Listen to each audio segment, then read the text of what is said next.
Olduğumuz ərazi Binəqədi rayonu Biləcəri qəsəbəsidir. Daha dəqiq desəm, Leyk Otelin həyətyanı sahəsidir.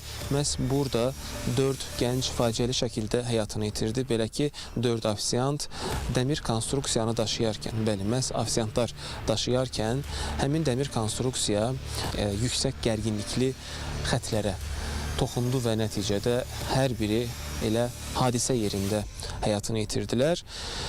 Məsələnin maraqlı və qaranlıq tərəfləri ondan ibarətdir ki, ofisiantlar öz öhdəliklərində olmayan işi icra edərkən həyatını itiriblər. Onların vəzifəsi əslində heç də dəmir konstruksiyanı daşımaq deyildi. Onlar müştərilərə xidmət etməklə məsuldilər.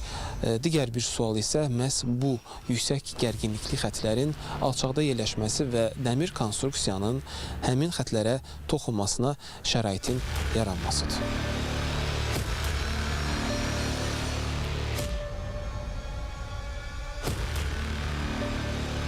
İş yoldaşlarımız idi, çox ağırdı danışmaq. Dəmir qurğu idi, gətirəndə ehtiyatsızlıq ucbatından naqilə toxunub və həmin dəqiqə mən onu görüb kömək çağırmışam.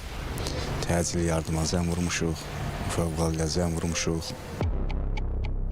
Bəs hadisə zamanı ölənlər 28 yaşlı Cavidan Muradlı, 20 yaşlı Emil Quliyev, 19 yaşlı Elta Cəliyev və cəmi 18 yaşlı Əkbər Zeynalov ofisiant olduqları halda niyə bu cür təhlükəli işə cəlb olunublar?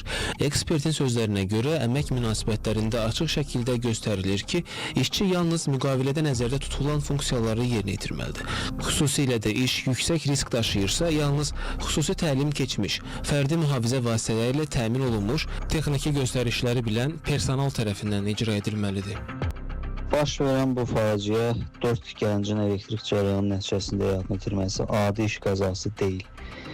Təhlükəsizlik sistemində olan çox ciddi boşluqların nəticəsidir. Bu cür hadisələr zamanı insanın reaksiya verməyə vaxtı olmur. Metal saniyənin içində yüksək gərginlik daşıyıcısına çevrilir və bir neçə nəfəri eyni anda vura bilər. Burada əsas problem ondan ibarətdir ki, yüksək gərginlik xəttinin olduğu zonaya ümumiyyətlə metal konstruksiya yaxınlaşdırılmamalı idi. Mövcud qaydalara görə belə sahələrdə təhlükəsizlik zonası ayrılmalı, xəbərdarlıq nişanları və fiziki bariyerlər qurulmalıdır. Risk xəritəsi tərtib olunmalıdır. Bu tədbirlərin heç biri yerində olmayıbsa, deməli, təhlükəsizlik kağız üzərində olub, amma real iş şəraitində işlək vəziyyətdə olmayıb.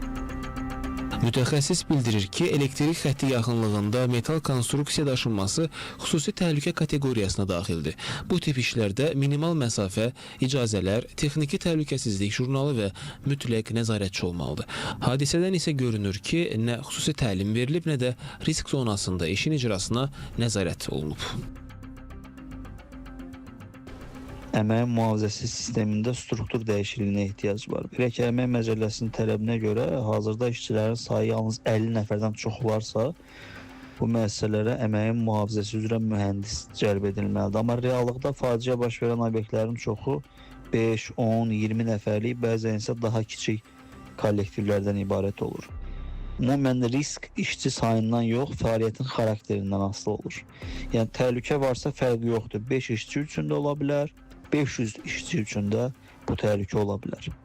Əgər bugün həmin ərazidə belə bir məsul şəxs olsaydı, o xəttə konstruksiyanın yaxınlaşmasına icazə verməzdi və 4 nəfər də ölümdən xilas olmuş olardı.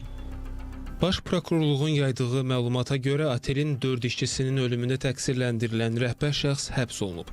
Belə ki, Leyk Otelin icarədarı Ağasif Verdiyevin texniki təhlükəsizlik və əmək mühafizəsi qaydalarını pozmasına əsaslı şübhələri müəyyən edilib.